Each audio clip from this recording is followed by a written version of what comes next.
हर पिता को समर्पित। आज मुझे बड़ा पछतावा हुआ। आज मुझे खुद को ही एहसास हुआ कि शायद मुझे ही संभालते नहीं बना।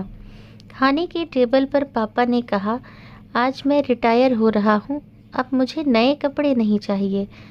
घर में जो खाना होगा खा लूँगा, जैसे बोलोगे वैसे रह लूँगा।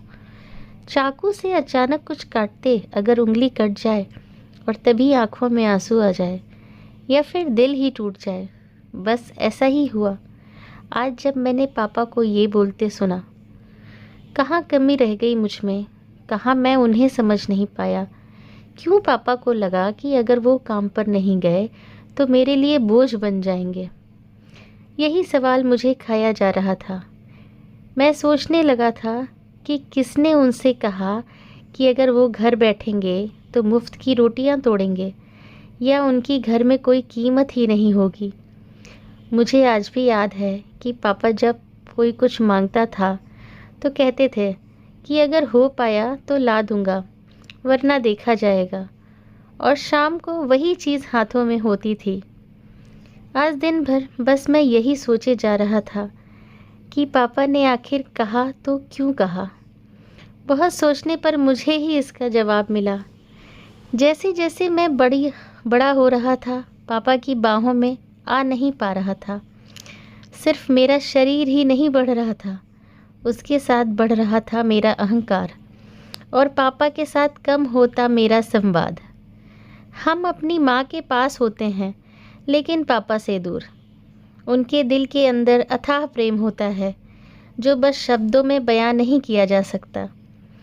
हो सकता है पापा ने कई बार अपना प्यार दिखाने की कोशिश भी की हो, पर शायद मुझे ही दिखा ना हो। मुझे छोटे से बड़े करने वाले पापा बचपन में मेरे आगे खुद ही छोटे बन जाया करते थे। कैसा भी काम हो, कितनी भी मुश्किलें ही हमेशा तैयार रहें पापा। कभी खाली तो बैठे ही नहीं, चाहे शरीर साथ दे या ना दे। शून्य से इतना सब कुछ उन्होंने ही तो खड़ा किया है। आज जब मैंने उनके वो शब्द सुने तो अपनी कमियों का एहसास हुआ। आज उनके बोल दिल को झकझोर गए और उसमें गलती मेरी ही है। मुझे ही उन्हें कहना चाहिए था कि पापा, आपके आशीर्वाद से अब मैं कमाने लगा हूँ। आपको कोई ज़रूरत नहीं है काम पे जाने की, आप बस आराम करो। लेकिन जैसे हम सूरज को ये नहीं कह सकते कि तुम्हें उगना है या डूबना, उसी तरह पापा से कैसे कह दूँ।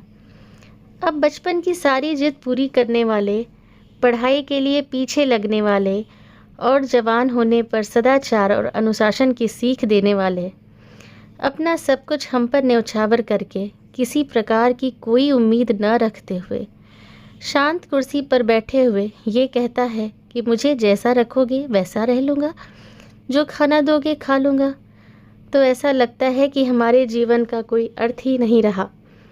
दोस्तों, बात बस इतनी सी है कि हम माँ के तो बहुत करीब होते हैं और पापा से कम बातचीत या फिर यूँ कहें कि तालमेल कम बैठने के कारण हम उन्हें ठीक ढंग से समझ ही नहीं पाते और ना ही उनके प्यार को। इसलिए बच्चों को माँ के साथ साथ पिता के मन को भी समझने की ज़रूरत है। दोस्तों, यह कहानी लेखक ने अपनी आप बीती के रूप में सुनाई है और मैं इस कहानी को आप तक पहुंचा रही हूं।